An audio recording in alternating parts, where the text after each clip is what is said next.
All right. So I have been so excited about this class because we're talking about the part of fortune tonight. And it's a part that you can look at somebody's chart and give them a quick hit that is going to resonate with them.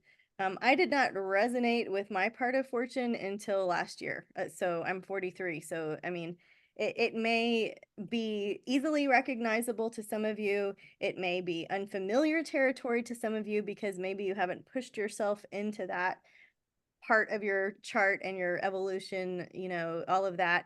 So whether it feels familiar or foreign, I encourage you to just embrace it and explore it because there is absolutely fruit to be had. It was introduced to me really a long time ago in 2020. In 2000, when I first started studying astrology, my friend Deborah said, you need to incorporate the North Node and you need to incorporate the part of fortune into your discovery, into your readings.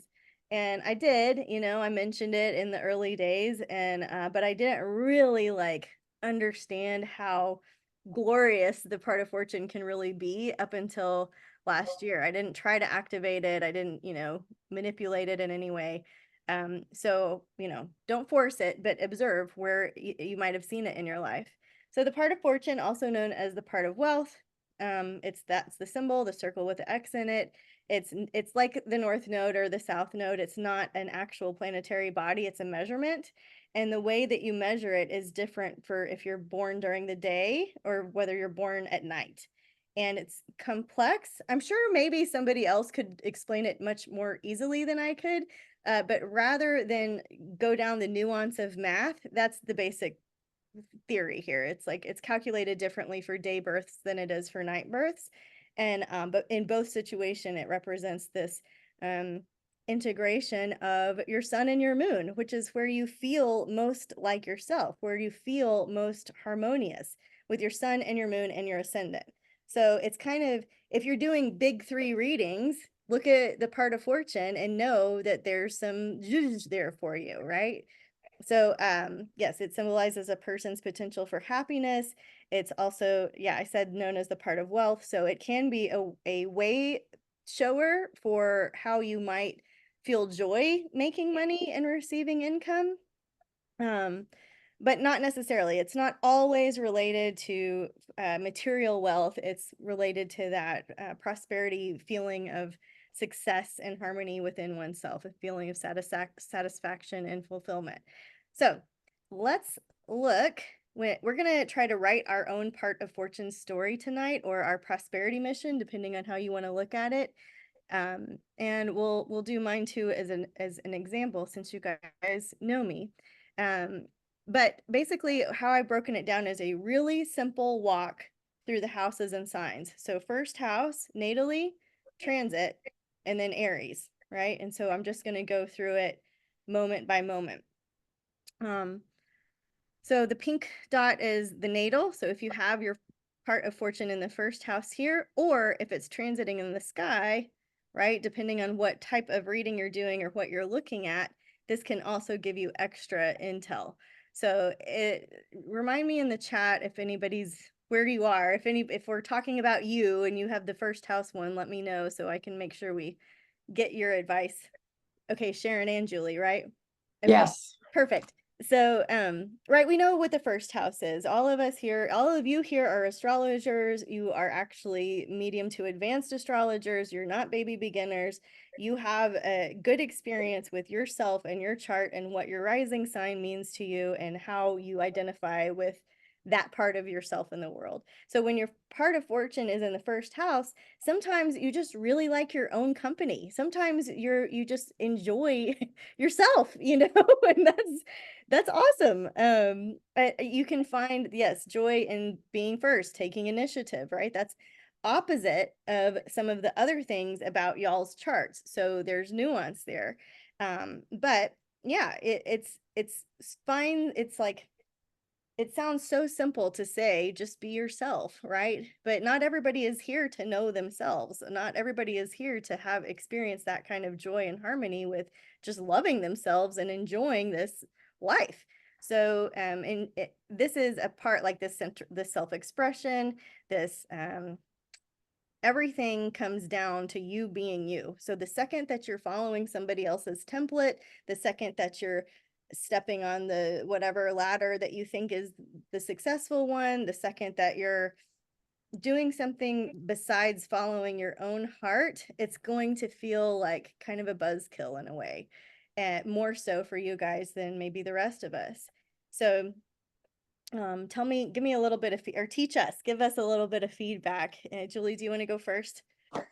Yes, if I can figure out, can you hear me? Yeah. Oh, okay. Um, well, yeah, I mean, that resonates with me because most of my life I tried to be what everyone else wanted me to be, who everyone else wanted me to be, and I could never find satisfaction. I did a lot of things that actually harmed myself and my identity. And it wasn't until the last few years where I finally allowed myself to come out as a just a probably a poor phrase to use, but to be myself, that I have really found joy in my life. And I just am who I am now, and I don't worry about what other people think. And it's made Right. a huge difference. And do you guys all feel chill bumps? Like, I mean, my legs, everything. So you can psychically tune into the vibration of what she's saying and feel that for her. And right, Julie, yours is conjunct your Jupiter, is that right? Yes, it is. So Jupiter, even more so, even a bigger deal, even broader, right? Benevolence and grace and faith and goodness and things coming your way. So the more you can be yourself, it's like in Texas we say the higher the hair, the closer to God, right? So the more you can be yourself, the closer you really are to spirit and to your spiritual purpose. So taking some of the keywords that you said and kind of jotting them down on the side, and we'll circle back and listen to your statement later. And then Sharon, do you want to add to that or reflect it differently? So I think that I'm still working on getting that to the point where Julie is about nobody care. I don't care about what everybody thinks, but all my life I have worked through pleasing other people, being that which other people need from me versus what I need to be with that other person. So it is, and I've always been on self-improvement path. I just have always, when I read, it's what it is. When I watch something on YouTube or whatever, it is what it is. But yeah, so very similar to what Julie said, with the exception is I'm not as at the point of of saying I really don't care what you think kind of part, but Right. So Jupiter influences hers. So you don't have to reach it. You don't have, yours doesn't have to look like hers. Yours is totally different, right? What sign is yours in? Virgo. And Julie? Mine is in Sagittarius. Okay, so see the difference, guys? Like all of us astrologers here. So hers is in, Jupiter is in home in Sag. It loves being there. So I feel like you can see how there's a confidence and an optimism in Julie's reflection, and with Sharon, there's a nitpicky perfectionist Virgo right side of that expression. So I have both of those placements, so I see myself in both of what you're saying. So it's just a contrast, right? It's a micro and a macro, and there's not one right way to do it or express it. And it's so cool to bring to your awareness, because now that you have it in your frame, you'll start to see it more and more and feel that feeling of like that spiritual abundant feeling. Okay, let's look at Aries. So, right, first house and Aries ruled by Mars. So, if anybody has theirs in Aries, you might also just feel like, okay, if it's my idea, it's got to be my idea, right? Like I have this one client where they want, you guys know how they are. They want you to tell them what to do, and you don't want to do that because you don't want to be responsible. You want them to find their way, right? You want to give some ideas and see what lights them up. But I'm like, oh my gosh, these people would be so good at a podcast, a cookbook, la la la. I list it all out. I do an outline. I've basically like done everything I say not to do. Like, here's your life path, go for it, you know. He will not do it. This is a client friend, unless it's his idea, right? Heart of fortune in the first house. So I shouldn't have done any of that. I made it way worse by like spelling it all out, but I saw it so clearly, and it's a 40-year friendship of my whole life. So I felt like, whatever. I bent my rule a little bit, right? Sad rising. The rules don't apply sometimes. But this is the kind of personality you can see. So you would definitely not want to tell them exactly what to do. They need to have that expression. They need to have it, make it their idea, right? Okay. All right, anybody second house part of fortune, let me know. I don't think so in our little group. But yes, this one, right? This is about the material world. So this is where you might find a client that's a maker, right? So there's a side of me that likes to make these little lip balms. Like there's a side of me that works for Google and does big music festival. And there's a side of me that makes these tiny little things for $8. You know what I mean? So there's these huge variations within all of us.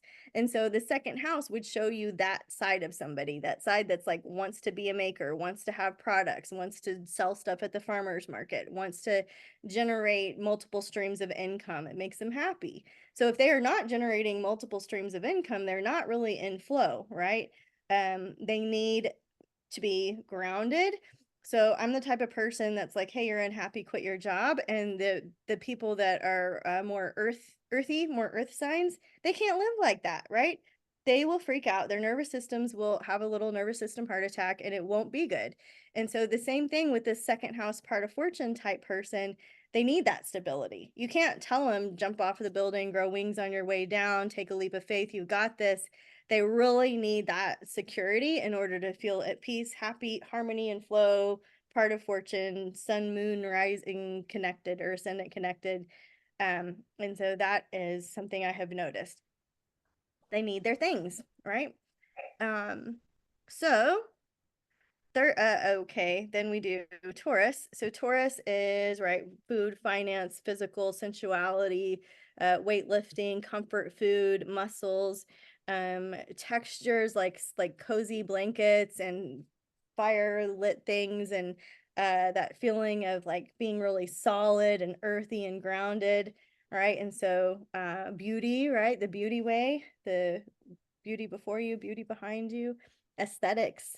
um think of like your Taurus friends and how pretty they are and they don't even know it. Think about like all of those elements of Taurus that you could bring in to speak to somebody's part of fortune in Taurus. If we look at the third house, do we have any third house folk? I don't think so. Right, we know that third house is ruled by Mercury, so of course communications, learning, information exchange. This is somebody that is going to be lucky when they're teaching.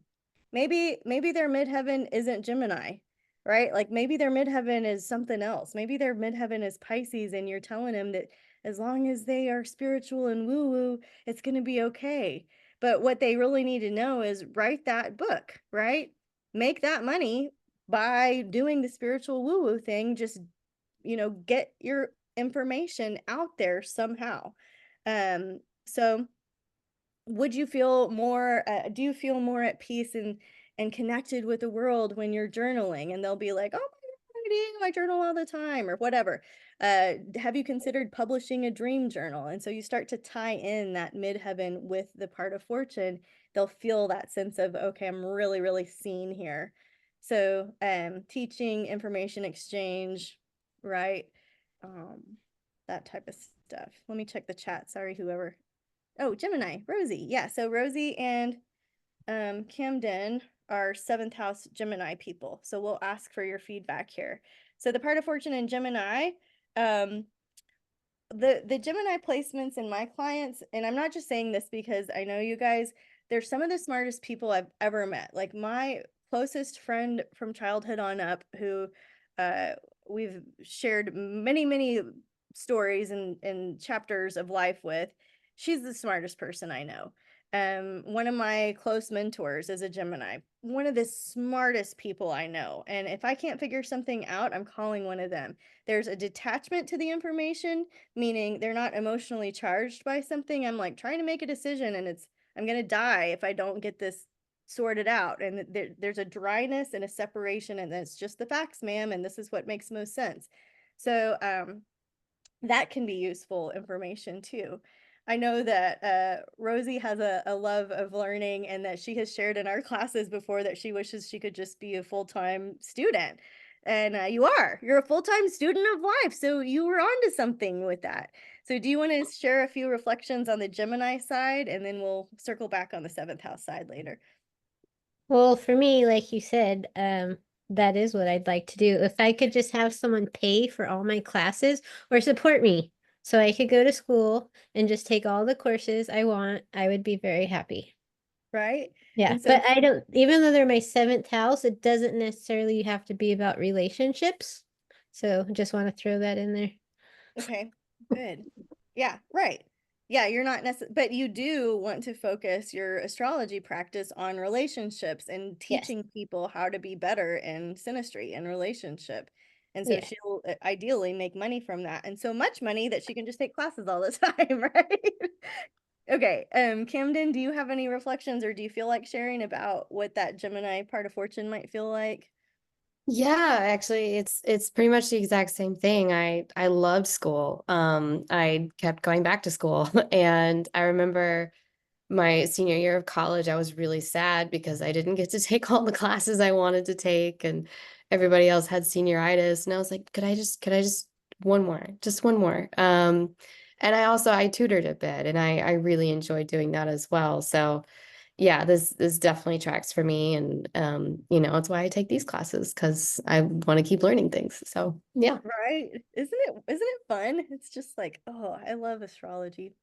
Okay, let's do the fourth house. Any fourth house people? Marilyn, I think you're fifth house, right? Yeah. Um, what did I tell you? Yeah, fifth house Cancer. Okay, so fourth house we know is the nest, the home, the family, the roots, the refuge.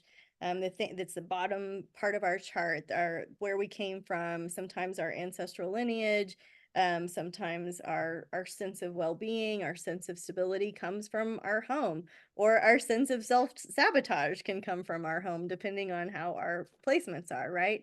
But for these people, their home is a place of security and happiness. They need to have it. They need to have it right.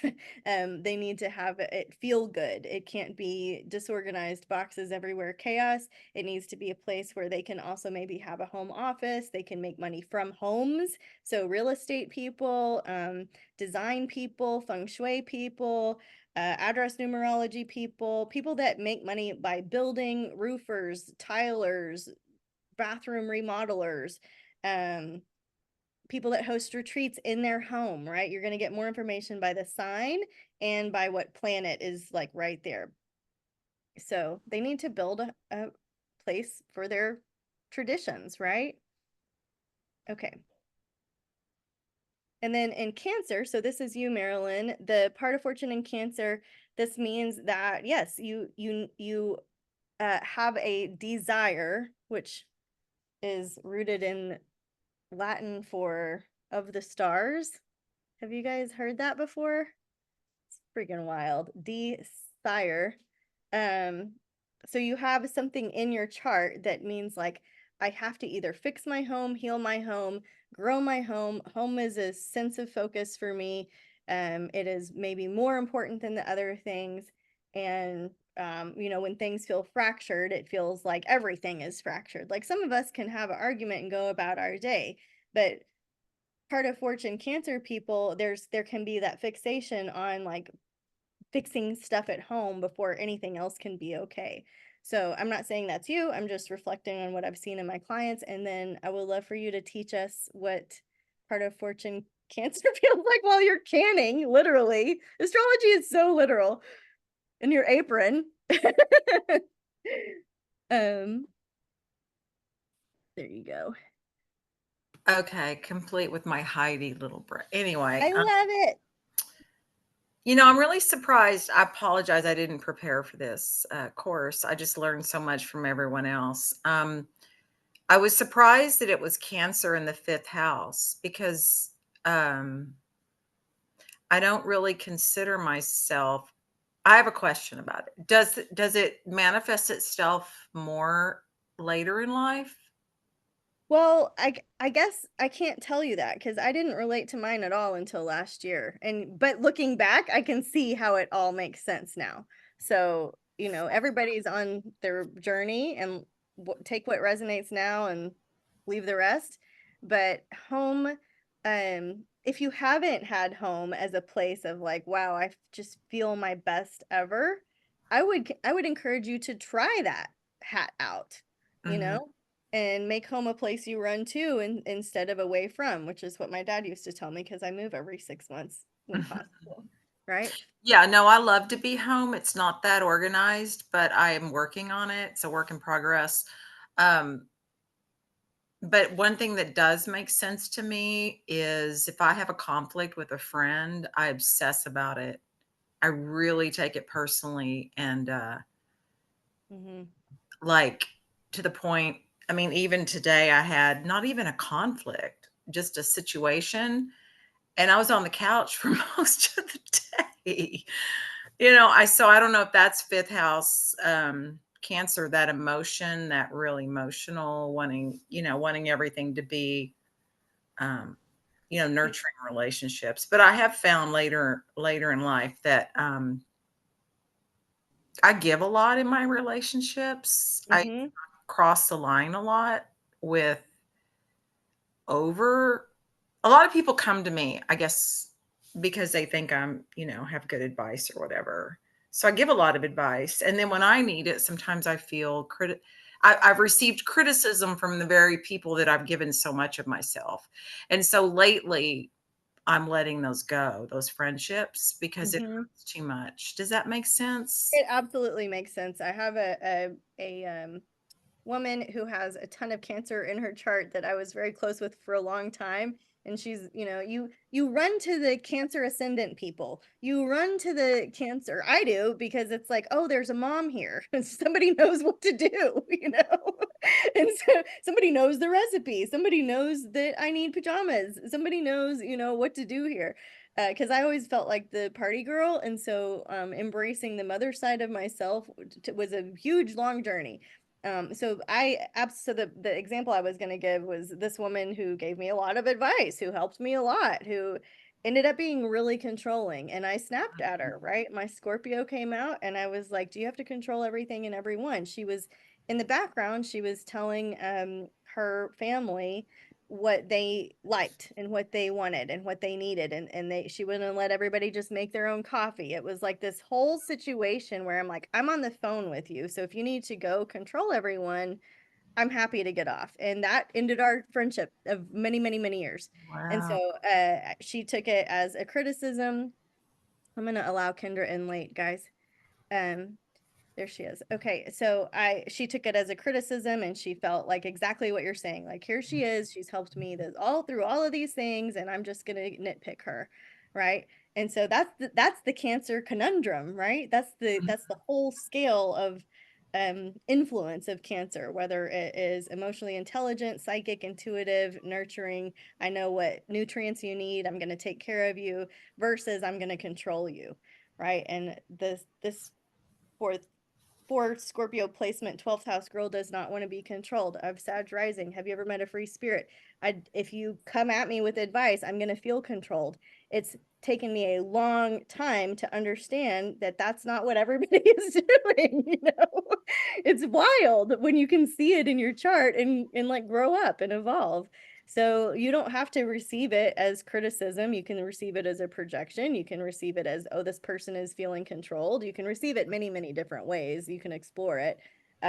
But yeah, so what you're teaching us, right, is that emotional connections, not necessarily home and family, but emotional connections are the thing that you need to feel peace and at harmony with. And so therefore you're making decisions to move away from some of those that feel less harmonious, less give and take, less balanced. So I think that's a really good reflection. And let's stay on you for a second because yours is fifth house.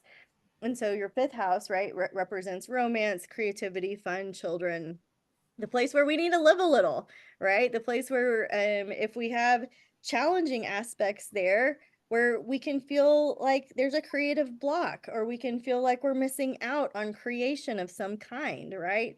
It's like that Empress feeling, that everlasting spring, that I don't know if I'm allowed to say things like that, but that's the Rosie is transiting her 5th house right now. So yeah. So the artistic side of you, the yogi side of you, the road trip side of you, the adventurous side of you, that also feels fulfilling. So doing things with friends like craft nights or canning nights or whatever, that feels like the connection is more important than the information exchange in some ways. Does that make sense? Mm-hmm. Whereas you see the contrast with Rosie and Camden, the information exchange is maybe more exciting than some of the emotional connection piece. Not that you guys aren't loving, not that Marilyn isn't intelligent. It's just there's an emphasis on one over the other, right? There's a preference, right? I'd rather spend one-on-one time with you than understand the bullet points that you're trying to say. Or I'd rather understand the bullet points. I really don't care what you got going on. Just help me understand so I can explore myself. So it's nuanced, right? Kendra, welcome. I know you're muted. If you want to if you want to put in the chat where your part of fortune is, what house and sign, then we will learn from you too. But after 5th house, right, we would then also talk about Leo. I don't think any of us have that here tonight. So for those watching the replay, this is where there's a lot of drama with Leo. There's celebrity, there's appearance, there's fanfare. There's sometimes like the truth doesn't get in the way of a good story. There's like the drama side, right? The celebrity, the lover, the romantic. And so you might find an extra sense of fulfillment, satisfaction, pleasure, and joy when you are acting a part, when you are role playing, when you are adored, when you are cherished, when you are perceived as like recognized and approved of, right? And you just need people to pat you on the back and zhuzh you up. And so you need to find your cheerleaders in life. Absolutely. Sweet. Okay, so Kendra's is 10th house and Gemini. Cool. Okay, so we are on the 6th house. And so if you have a part of fortune in the 6th house, you know that your day-to-day activities is what creates your health, right? What we do every day, what we put in our heads, the food that we eat, the thoughts that we think, the people we hang out with, the stuff that we do on a regular basis is what creates our health.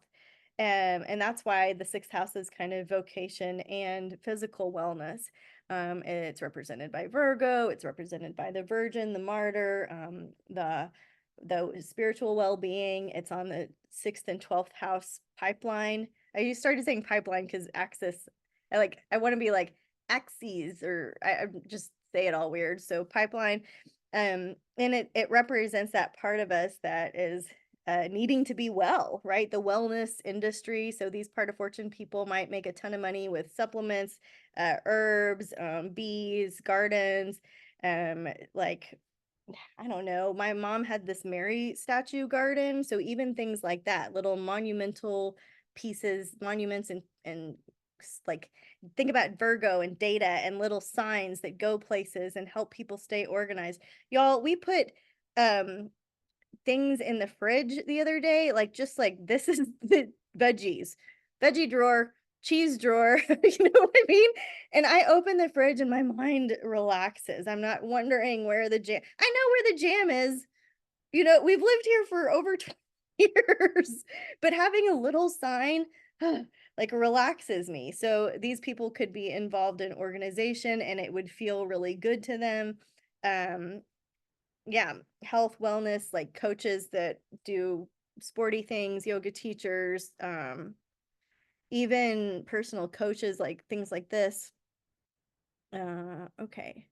Julie, it's transiting your 6th. Okay, so you could have a really fun time being part of a wellness group, like doing something like an app or an online thing or a walking like ladies group, or just that extra emphasis on Virgo, right? Which rules the gut brain axis, it rules the nervous system, so nervous system health. Anything you can do to just kind of boost that side of yourself, you probably have some fun with right now. Maybe not forever, but maybe right now it's like, yeah, I want to go do water aerobics with the ladies. I do. And in my community, you have to be 55 and they will not let you in. And I'm like, really? Like, they will not let me in. Tried twice. I even know people and they're like, no, 55. So this kind of reflects what I've just said. If we don't have anybody that can teach us from their perspective, I will move on. The thing that I should also say that Virgo rules service, so helping other people. So it's not just about the water aerobics, it's also about how can I really help somebody. So this might be a season when you're maybe more giving with that Jupiter influence on your natal part of fortune. It might be like, hey, I'm feeling really benevolent in this situation, or I'm choosing to give to the Helene folks that are affected, and this is kind of a one-time splash for me. But I'm gonna, whatever, you might be feeling a little bit more benevolent because of a certain season. Okay. Seventh house people are Rosie and Camden. So we know that we think of the seventh house as partnerships and relationships. We know that we think about it as open enemies, right? The 12th house, which bothers me to no end because it's not a pipeline, right? The seventh house is, anyways, the 12th house is hidden enemies. The seventh house is open enemies. But you might have been a mean girl at some point. You might have thrived with that. I don't know. You might like mean girl stories. Like open enemies might show up for you in some ways. It's worth just not being a mean girl, but understanding that that plot line, that narrative is part of the tapestry somehow. It might be that you overcome bullies. It might be that you call the mean girl out, right? So use the theme loosely here, but the idea of significant partnerships, relationships as being your biggest lessons, as being, something that is really important to the core of your growth, finding alliances, finding partners, people that build you up, sharing things like that one-on-one relationship, and intimacy, right? Learning the most about yourself. So do you guys want to tell us or teach us about it from your perspective? Yes. I don't know what I could say. Relationships have been hard for me. It's somewhere I've had to learn, and it's also why I want to do synastry charts and why it means so much to me. My North Node is also there. So my part of fortune is like next. It's not conjunct my like DC, but it's pretty close. And then my North Node's there. So it's part of my life. I just have to embrace it. Yeah. And love it, right? And I do. I love being in love. It just hasn't worked out because of, open enemies and stuff. Right. So now that there's awareness, everything changes. The observer affects the experiment of this. Yeah. Okay, cool. Camden? Yeah, I'll speak to the open enemies part. I have actually a lot of passive aggression in my chart. I have I think Mars and Pisces maybe. Okay, Pisces. And my family has some like passive aggressive members, and so I'm sorry, my cat has come to join. Same. When my friends sometimes would get uncomfortable because I was always that person who was really bold and who would call out people who were being rude or just kind of unnecessarily passive aggressive, because of, I think, some of the environment that I grew up in. But I also know that I take this strange, dark kind of joy when someone is openly aggressive with me. Because I'm like, oh, yes, like a worthy opponent. Like I can just be openly aggressive back and I don't have to play the Southern game of acting like I'm not offended. I can just dig deep into my Scorpio rising and my Aries sun and just get into it. And there've been some nasty fights in my family because of that. And because of that, I actually kind of struggle with relationships sometimes. And I wonder if that's because of my Scorpio rising and my Aries sun. I tend to strike off on my own a lot. And I find that I like that independence, but then I also kind of turn around and I end up being really lonely. And so, um, it's tricky for me. So I find this very interesting that it's definitely somewhere I think I can grow, but it's also a challenge for me.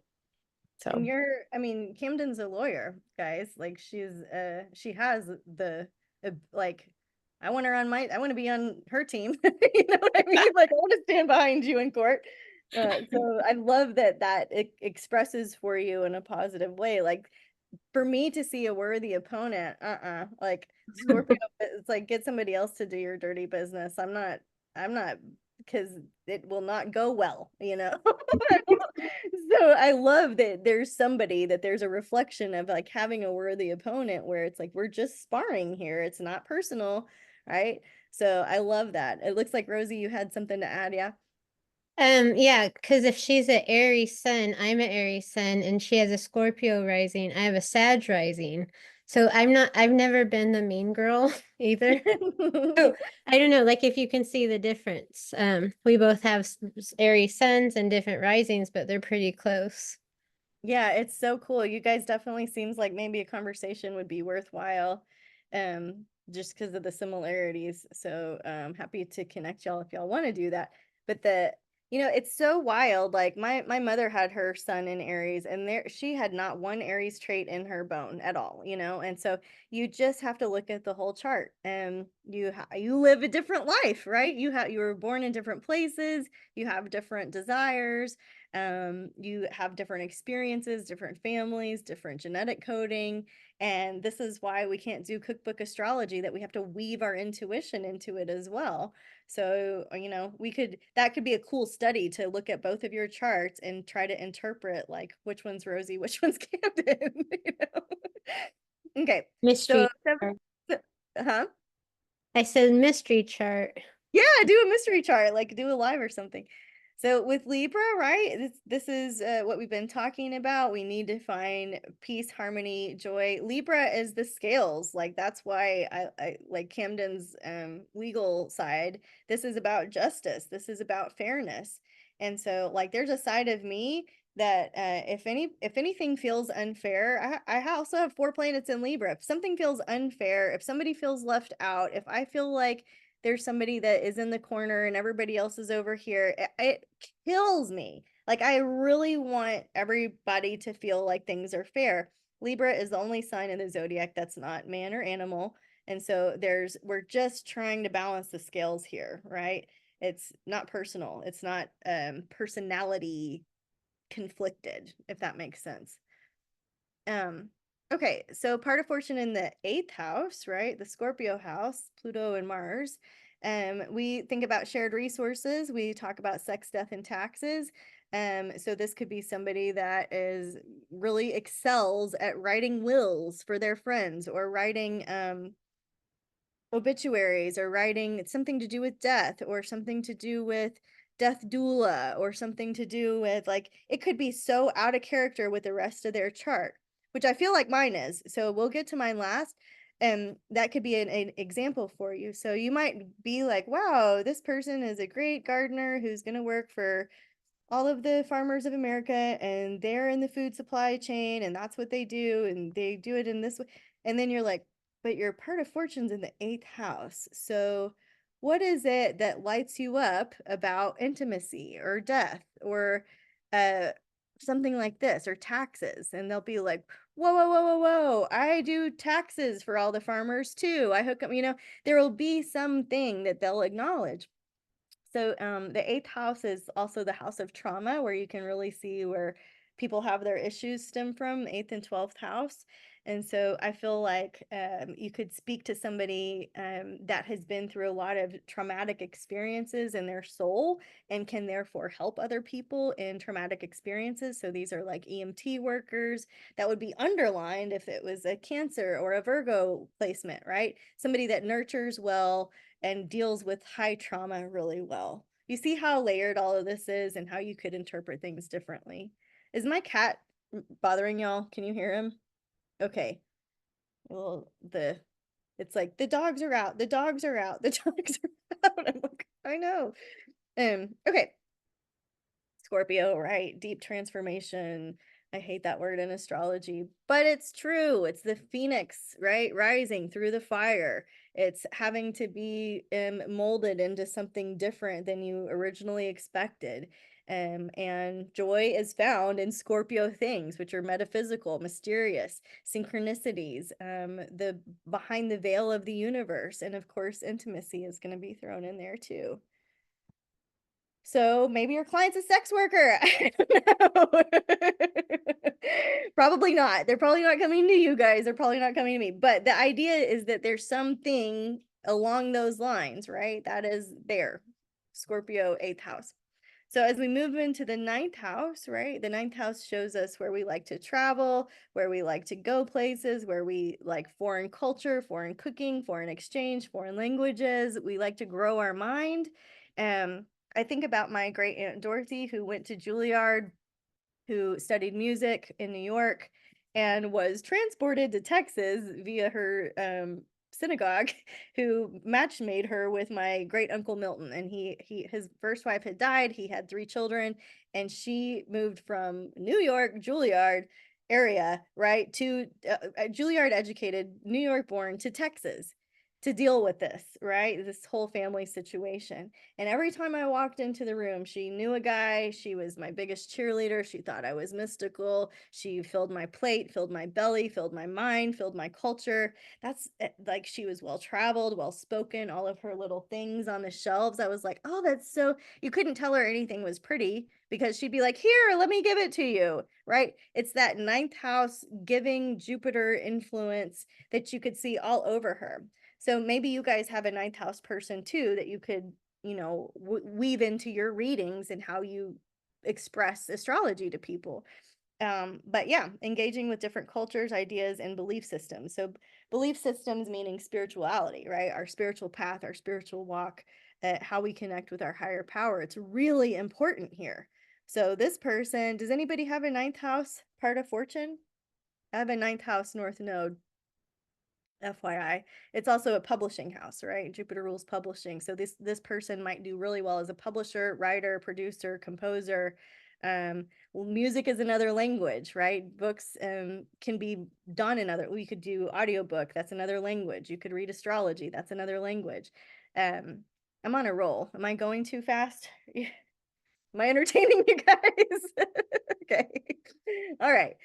So then we have Sag. So mine is in Sagittarius, and this emphasizes adventure, philosophical exploration, right? Happiness is tied to travel, higher learning, broadening horizons. So higher learning, I have a master's, but I keep taking classes, right? I keep getting the advanced certificate. I keep teaching advanced classes. I don't really thrive in the basics. I thrive here where we're like, now we got it. Now we're in the nuanced fun part of things, right? Um, I always traveled. I've been to it. It's like we always had this discussion, me and my dad, about it's like his generation would save, and if you had enough money at the end of the year, then you would take a vacation. And I'm like, I need to go to that place right now. So I'll make the money happen now and settle up later, right? And so it wasn't like I was traveling on credit or anything, but if I remember taking a job and being like, well, I can't really start until 6 months because I'm going to Peru, and then I'm going to France, and then I'm going to India. And they were like, you don't have the job no more. you know so I had to choose not to go on all those trips and take the job, which sucked. It was very humbling. But the point is that yes, my happiness was tied to travel all along, but I didn't associate it as a way to make money. I associated it as a way to have fun, experience life. Like when I'm traveling, I'm a totally different person than my day to day. You can see the 12th house Scorpio. I'd much rather sit back here, write classes, be behind the scenes, go inside, look at myself, explore, talk to God, sit in spirit, meditate all day. Never been bored a day in my life by myself, right? But when I'm traveling, part of fortune in Sagittarius, I am everybody's best friend in that coffee shop. I want to know your life story. I want to know your recipe. I want to know what your grandma was like. I just light up because I'm free. Like there's a freedom with traveling for me, right? And so, but I didn't know I could make money traveling until we went to Tulum, right? I didn't do a very good job of that because I spent money there, but I had a health problem, right? That took a lot of that. But the point is, I discovered that, right? Like, so we'll get to that later. The part of fortune in the 10th house. Anybody? Kendra, are you still with us? Yes. I'm still here. Okay. Okay, so the 10th house has to do with right, our career, our reputation, what the world needs from us. It's where our midheaven usually is, in that 10th house sector. And so this is the career person. This is the person that needs to be out front. This is the person that feels successful when they're leading. This is the person that feels successful when the world needs something from them. You said it was in Gemini, so like that information exchange, learning, teaching people, training people, teaching the teachers, that type of thing. So tell us how that might feel, the 10th house side of it, anyhow. I think it's more of like yeah, like you say, like, oh, here's a need. I want to make sure it's present. I want to get it done.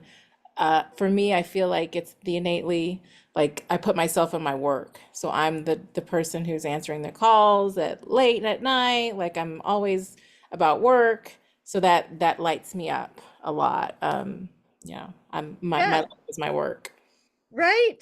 Yeah. And I mean, guys, like these are simple topics. Julie and Sharon, they're just here to be themselves, right?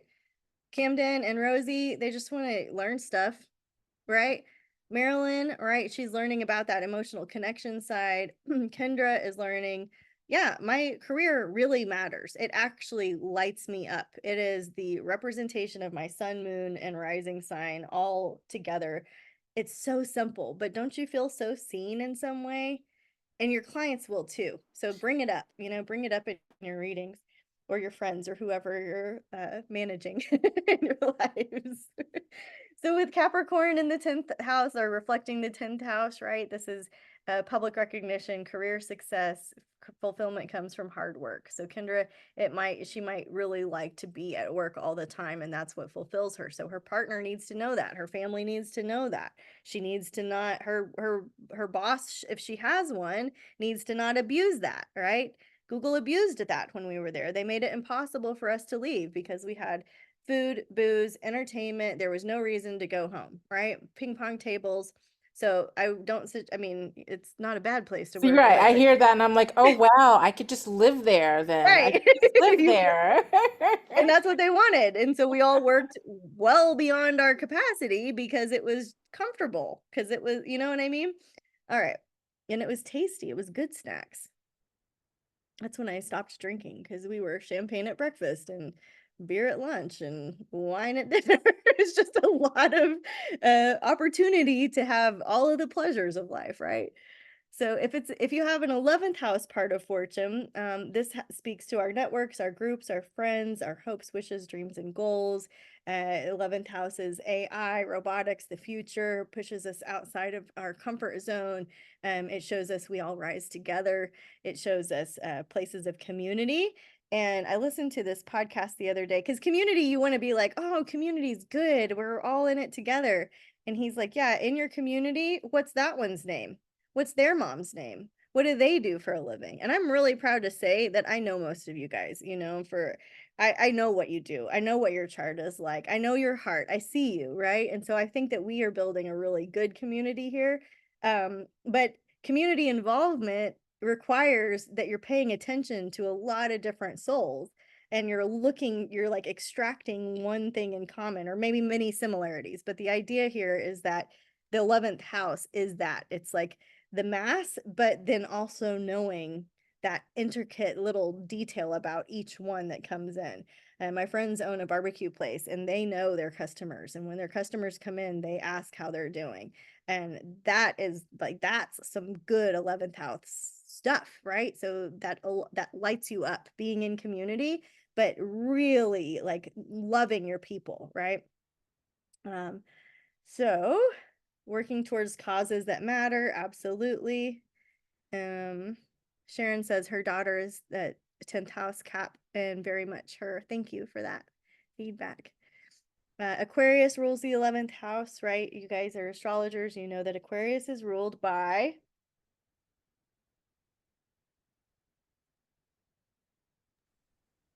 Uranus and Saturn. all right, Rosie for the win. Okay. I had So to. good job. I love it. It's a collaborative effort, right? So Aquarius is unique. Uranus is very different than Saturn, right? Scorpio is ruled by Mars and Pluto, kind of the same, destruction, right? Like, rah, war, we're changing things here. Aquarius, Saturn and Uranus is different. Saturn is modest and time is on my side and I'm strategic and I'm thinking ahead and I have responsibilities and duties and my collar is up here.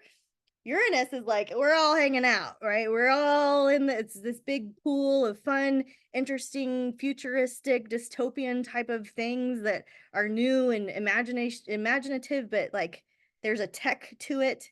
It's very different energies together. Um, and so you can see that, like you can see the need for somebody to be free.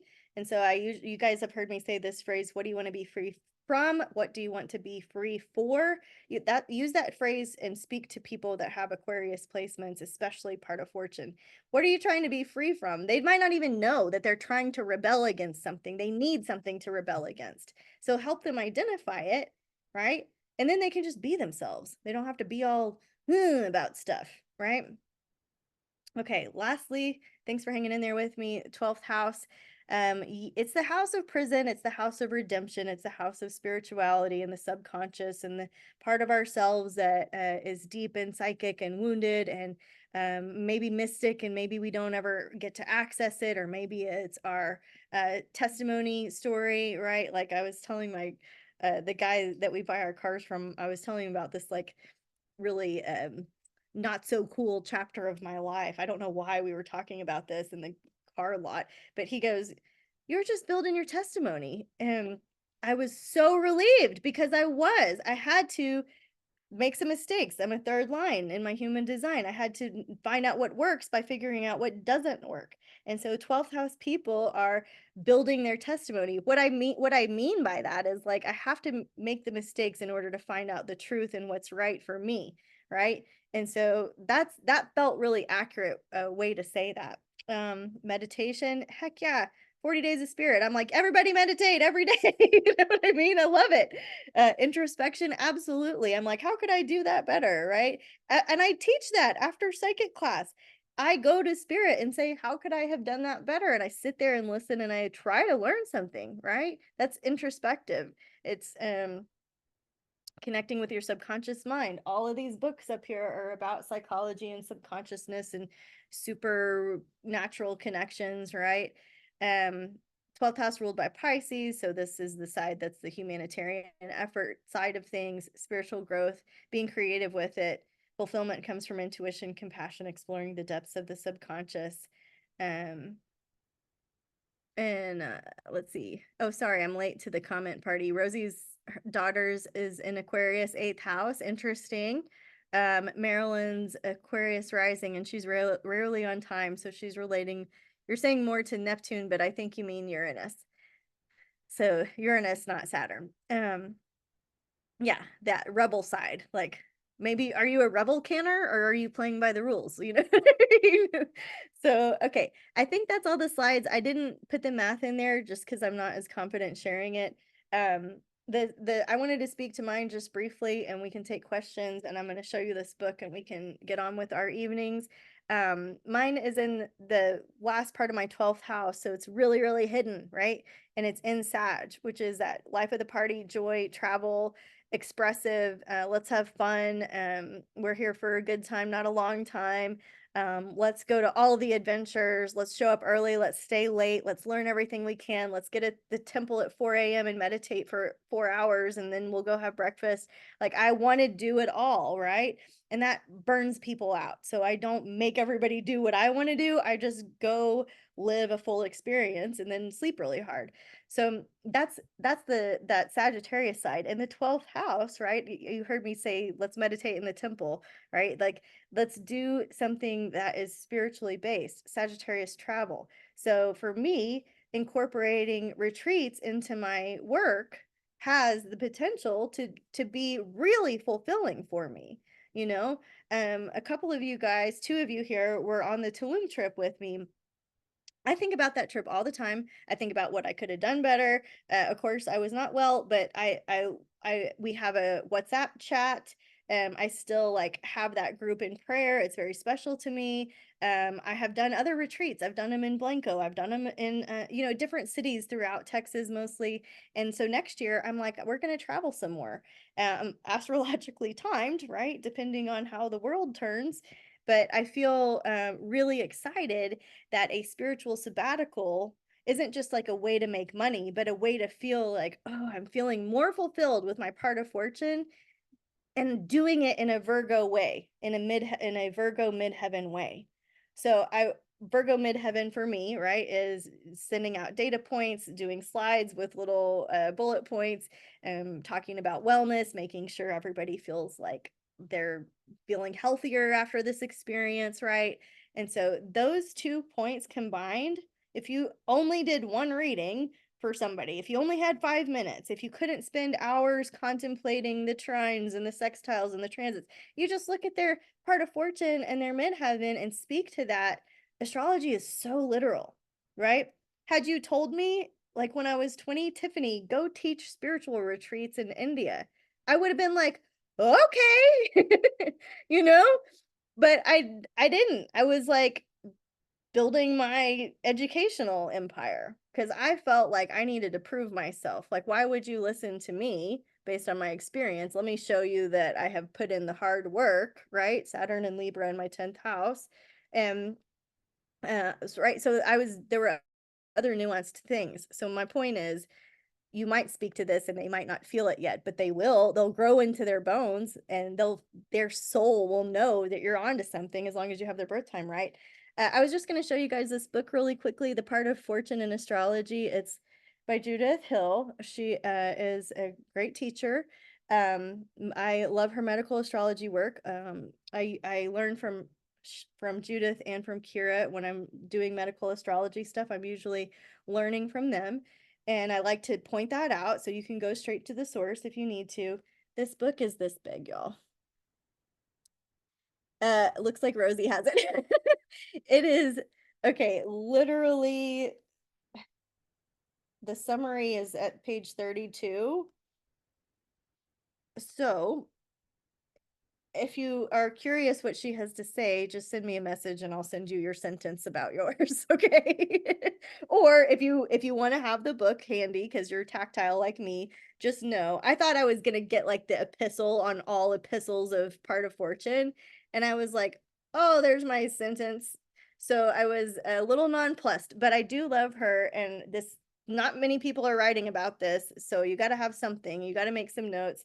Another reason I'm not affiliated, I'm not making money on this or anything, but another reason I like having books is I will write people's initials that I know really well by the thing, and it'll help me learn that thing better in a way. Having studied for this long, I now have books that I like have no idea who RLH was. You know? But at the time, man, they looked like a whatever the thing was. So no, word to the wise, I'm being all Scorpio and secretive. I don't want people to know who my initials are, but now I don't know who the initials are, so you might as well just write the name in there. So when you get menopause brain, you'll remember what you were doing. All right, I'm going to take myself off spotlight. Do we have any questions that we want to address before we wrap up, guys? I have a question. I Okay, just good. turned to the page. So you did say the calculations, it changes, or it depends if it's a day or night one. So what is the difference? I mean, besides the calculation, is there actually like a significance if it's day or night? Oh, I mean, look at your clients and tell me if you see a difference. I don't know the answer to that. I don't see a difference. I just know that it's calculated like moon minus versus sun minus. And oh. you're just, it's like, should I teach you claircognizance or intuition? Like the brain is like intuition, you know what I mean?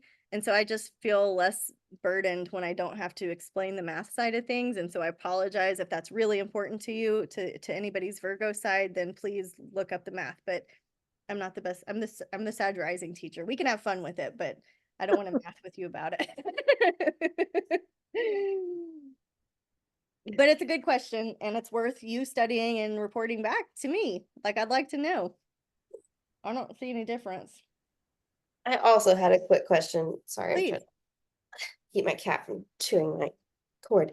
So I have my North Node is in Sag, which means my South Node is in Gemini, I believe. Correct. So correct me if I'm wrong, but with the nodes, you're kind of moving away from the South Node towards your North Node. But since my part of fortune is in Gemini, I wonder how that kind of it feels like kind of a dichotomy if I'm It moving is. away from that, you know. Right. It's a huge nuance. So you could say like the South Node brings endings and it's the elimination side of things. It could be that with the South Node, you've had many karmic lifetimes as the elementary school level learner, and that now you're reaching for higher level education. That you have had many lifetimes of community, right? Third house Gemini is community, neighbors, siblings, people that are kind of near you. And maybe that's why there's more friction when you're in the family unit as opposed to what you're reaching for with the North Node, which is communities of people around the world. Or I use university loosely because that's changing in these times. But you know what I mean, right? Like there's a sense of like graduate level. It's not that Gemini isn't, like I said in the beginning, most intelligent people I've ever met are Geminis. It's just that there's a difference between that communal public school, grade school versus going off to college and seeking out new places and spaces. So we need both of them. And it would be interesting to watch what happens to the transits over that. And it would be interesting for you to journal and report back to us, right? So it's a conversation, it's a narrative that you have. I wouldn't make it a negative one. It's just it is nuanced. You have spent many times as a writer, many lifetimes as an orator, many lifetimes as a podcaster, and you don't really need to do the nitty-gritty detail of it, but you feel fulfilled by it because you're really good at it, right? And so maybe it's time for you to teach people how to be the writer. Maybe it's time for you to teach people how to be the lawyer. Maybe it's time for you to, right, like expand that somehow and build Mhm. on it. I got some goosebumps there. Well, Rosie's go South ahead. Node and North Node are opposite from hers too. Yeah, interesting. Do y'all have the same birthday and time? I wanted to share one other thing that the um the 12th house thing that I learned about myself from this book. First, I'm not going to find it. Anyways, it can be a house of self-sabotage too. So I don't like try to throw the recovery flag around all that much. I'm just saying like it's interesting that there would be self-sabotage and that one would seek pleasure from that, right? Part of fortune, a place where I'm seeking pleasure is in the bars and the dungeons, you know what I mean? Like in the deep dark places of life, right? Like it's just an interesting thing to graduate from a self-sabotage pleasure, right, into one of spiritual travel. It's a huge chasm, right? And not everybody makes that jump and not everybody's supposed to. But I thought like how interesting, like because some of your clients might be addicts, some of your clients might be struggling with harming themselves, some of your clients might be struggling with getting stuck in a pattern and doing the same thing over and over and over, and they can't hit their bottom, right? And so you could ask them, how bad does it need to get for you to want to do something different, right? You might need to implement or have on your resource list that we do in certification class. Like you have a resource list of people that you refer to, right? So if you have a 12th house heavy person, right? My teacher looked at my chart, my first teacher, and he said, "What do you want to do with your life?" Like, I think he was like, "Oh God." And I was like, "I just want to help people." And he was like, "Okay, we can work with that," you know. So, anyway, yeah, and the back of this book, she goes through it by planet. And well, let me take Julie as an example. So when your part of fortune is next to your Jupiter, she says, loves teaching and learning, benevolence. Earnings may relate to come of the products, people, and activities associated with Jupiter in combination with your natal house sign position. Ministry, interesting. Religion, oceans, big ships, planes, publishing, media direction. Nothing we don't know. Um, whales, law, fat, clowns, joy, gurus, and teaching. Now, I mean, I used to want to be a bull rider like when I was little, and I loved the rodeo clowns, right? So Jupiter heavy influence, Jupiter's my chart ruler. So it's not like, it's funny how it plays out in your life. Philanthropy, gambling, media direction, producing. Yeah, I can see you in the producer's chair for sure. So these might, I don't know, go watch the whales on your next trip, right? Like do something cool with the oceans. Yeah. Give back. Help us get plastics out of the waters. Like use that beautiful intelligence to really make a cool impact and feel like the best you could possibly feel, right? My point is, if you want your sentence about your planet, let me know. Oh, bless you, Judith, if you ever see this. All right, you guys want to close out for the night? Amazing. We're gonna do Pholus next month. Pholus is one of the centaurs, and I thought that would help you. It's a lesser studied area of the chart, and I thought it would just help you in your studies. So, oh, Sharon, yeah, hang out with me. Which are yours? Good night. If you guys want to go, feel free. Mine's Virgo first house. But what planet? Oh, you want, Oh, the part of fortune? yeah, do you have any planets by yours? Oh, no, I have a Lilith, but it's not, I don't have any other planets that's real close. Oh, just Black Lilith, nothing big. Well, it's actually a little bit further. So it's my part of fortune is 23 degrees Virgo and first house, and then Lilith is 7 degrees of Libra first house. Okay. So part of fortune first house, she says, one testimony of a pleasant or striking appearance. People like your positive energy. Adds self-confidence. You like yourself and enjoy your own company, which we discussed. Enhances earning power through the sign the part of fortune occupies. Enhances earning power.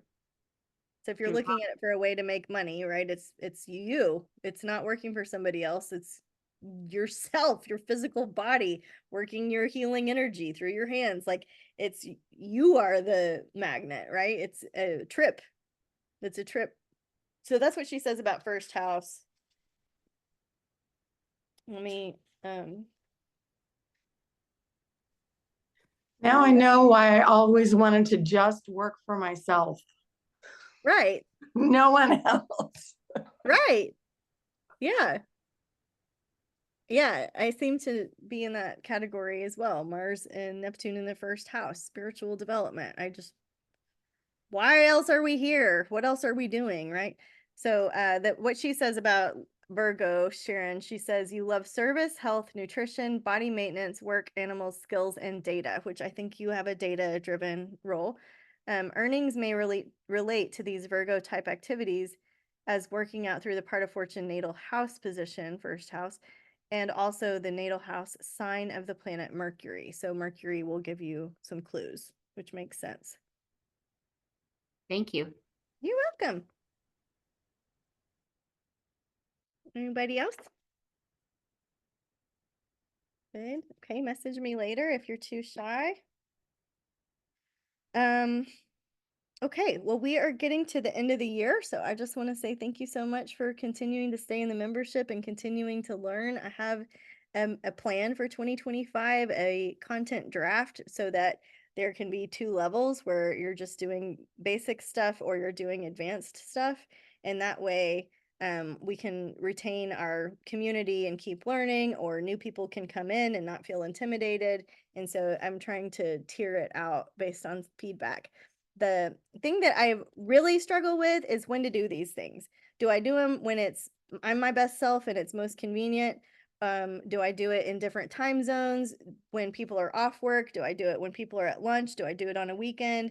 I have never figured that out. I have tried different things. It doesn't seem to matter. So if you have feedback for me, you guys that come live, I want to attend to you and your needs, and I appreciate it. And if you have any feedback at all of what I could do better or what would suit you in your practice, please just shoot me an email or schedule time to chat, because I really take it seriously and I really want to do a good job. So I love you. Thank you for being here, and hope to see you next time. Thank you. Good night.